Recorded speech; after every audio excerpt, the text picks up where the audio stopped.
प्रश्न पत्र का चौथा प्रश्न जो है स्वतंत्र व्याकरण के लिए होता है, जिनमें 11 प्रश्न पूछे जाते हैं 14 अंक के लिए। बहुत ही महत्वपूर्ण ऐसा प्रश्न है जिनका हम एक एक प्रश्न का विस्तार से विश्लेषण करते हैं। प्रश्न पहला, निम्नलिखित वाक्य में अधोरेखांकित शब्द का भेद पहचान कर लिखिए। इस प्रकार का प्रश्न पूछा गया है और वाक्य दिया गया है, क्या तुम कॉलेज पढ़ी हो? और इसमें तुम को अंडरलाइन किया गया है। तुम जो है यह सर्वनाम है। पता है यह वाक्य किस पार्ट का है? रीढ़ की हड्डी। प्रश्न दूसरा, निम्नलिखित अवयवों में से किसी एक अवयव का अर्थपूर्ण वाक्य में प्रयोग कीजिए। सबसे पहले प्रश्न जो है अच्छे से पठन करना। किन्हीं एक प्रश्न का पूछा गया है तो हमें एक ही प्रश्न लिखना है।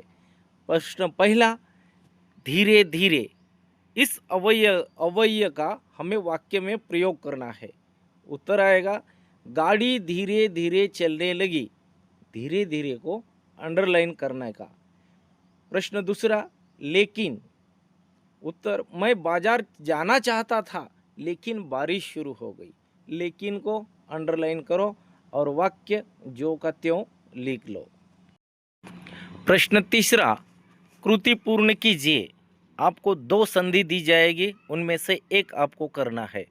पहला शब्द महात्मा, महा अधिक आत्मा, संधि भेद है स्वर संधि। अथवा में पूछा गया है दुस्साहस, दुस अधिक साहस, विसर्ग संधि। इस प्रकार आपको शब्द दिया जाएगा, उस शब्द का विच्छेद करना है और उसका भेद पहचानना है। Very simple. प्रश्न चौथा, निम्नलिखित वाक्यों में से किसी एक वाक्य की सहायक क्रिया पहचान कर उसका मूल रूप लिखिए। 2 वाक्य दिए गए हैं। नंबर 1, हम आगे बढ़ गए। गए इस सहायक क्रिया का मूल रूप है जाना। उत्तर है जाना। दूसरा वाक्य, मैंने दरवाजा खोल दिया। दिया इस सहायक क्रिया का मूल रूप होता है देना। इस प्रकार डंके की चोट पर उत्तर लिख दो। प्रश्न 5वां, निम्नलिखित में से किसी एक क्रिया का प्रथम तथा द्वितीय प्रेरणार्थक रूप लिखिए। हमें 2 क्रिया दी जाएगी, उनमें से एक क्रिया का प्रथम तथा द्वितीय प्रेरणार्थक रूप लिखना है। पहली क्रिया दी गई है मिलना, मिलाना, मिलवाना। दूसरी क्रिया है भूलना, भुलाना, भुलवाना।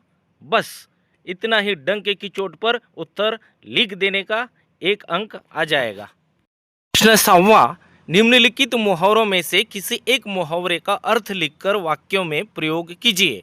पहला मुहावरा है टांग अड़ाना, अर्थ बाधा डालना। वाक्य, मजली बहुरिया सिरचन के बनते काम में टांग अड़ाती है।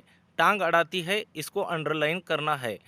दूसरा मुहावरा है गला फाड़ना। इसका अर्थ है जोर से चिल्लाना। वाक्य, बाजार से लाई मिठाई न मिलने पर बूढ़ी काकी गला फाड़ कर रोने लगी। गला फाड़ कर रोने लगी, इसको अंडरलाइन करना है। इस प्रकार दोनों में से एक मुहावरा आपको लिखना है। अथवा में भी मुहावरा पूछा जाता है। अधोरेखांकित वाक्यांश के लिए कोष्टक में दिए मुहावरे में से उचित मुहावरों का चयन करके वाक्य फिर से लिखिए। 2 मुहावरा दिया जाता है, काँप उठना, हाथ फेरना।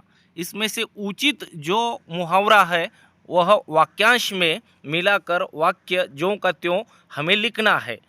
पहला वाक्य देखो, रोते हुए बच्चे को गोद में उठाकर माँ स्नेह करने लगी।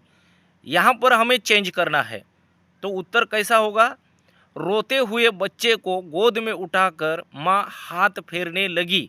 जो ऊपर का मुहावरा है वो ज्यों का त्यों उठाकर इस वाक्य में हमें लिखना है और मुहावरा पूरा करना है।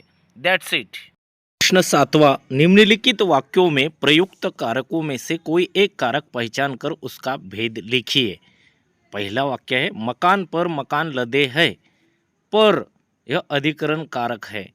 स्थान या समय को जो दर्शाता है उसे अधिकरण कारक कहते हैं।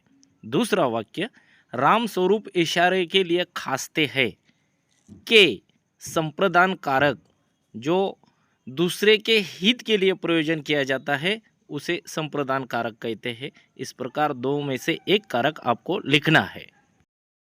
प्रश्न 8वां, निम्नलिखित वाक्य में यथास्थान उचित विराम चिन्हों का प्रयोग करके वाक्य फिर से लिखिए। वाक्य है, हाँ मेरे पास बहुत से पत्र आते हैं। अब इस वाक्य में हमें उचित विराम चिन्ह लगाकर वाक्य जैसे कि वैसा लिखना है। उत्तर होगा हाँ। हाँ लिखने के बाद हमें अल्प विराम देना है। मेरे पास बहुत से पत्र आते हैं, पूर्ण विराम लगा दो, वाक्य जैसे का तैसा लिख दो। प्रश्न 9वां, निम्नलिखित वाक्यों में से किन्हीं दो वाक्यों का सूचना के अनुसार काल परिवर्तन कीजिए। महत्वपूर्ण प्रश्न है जो 2 अंक के लिए पूछा जाता है। पहला वाक्य है, मानू को ससुराल पहुंचाने मैं ही जाता हूं। इसका सामान्य भविष्य काल में परिवर्तित करना है। उत्तर होगा, मानू को ससुराल पहुंचाने मैं ही जाऊंगा। दूसरा वाक्य है, दोनों ही देर तक फूट फूट कर रोते रहे। इसका अपूर्ण भूतकाल में परिवर्तित करना है। उत्तर, दोनों ही देर तक फूट फूट कर रो रहे थे, क्रिया पूरी नहीं हुई है। तीसरा वाक्य, वे पुस्तक शांति से पढ़ते हैं, पूर्ण वर्तमान काल में परिवर्तित करना है।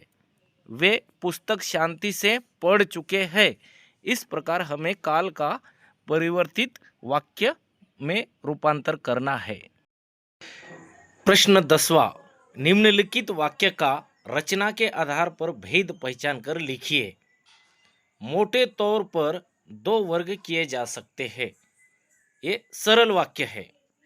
नंबर 2, निम्नलिखित वाक्यों में से किसी एक वाक्य का अर्थ के आधार पर दी गई सूचना के अनुसार परिवर्तन कीजिए। नंबर 1, परिचय के बिना किसी को दाखिल करना चाहिए। इसका निषेधार्थ वाक्य में परिवर्तित करना है।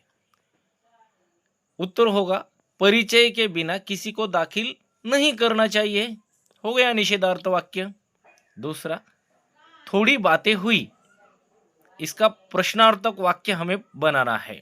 उत्तर होगा, क्या थोड़ी बातें हुई, और प्रश्नार्थक चिन्ह लगाना कंपलसरी होगा।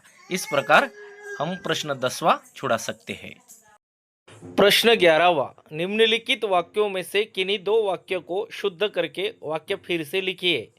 वाक्य, घर में तख्त रखे जाने का आवाज आता है, अशुद्ध वाक्य है। शुद्ध वाक्य इस प्रकार होगा, घर में तख्त रखे जाने की आवाज आती है। दूसरा, करामत अली के आंखों में आंसू उतर आई। ये अशुद्ध वाक्य है। इसका शुद्ध वाक्य होगा, करामत अली की आंखों में आंसू उतर आए। इस प्रकार शुद्ध वाक्य होगा। तीसरा, ठीक उसी समय रूपा की आंखें खुला। ये अशुद्ध वाक्य है। इसका शुद्ध रूप होगा, ठीक उसी समय रूपा की आंखें खुली। इस प्रकार 3 वाक्य दिए जाएंगे, उसमें से हमें 2 वाक्य शुद्ध करके लिखना है।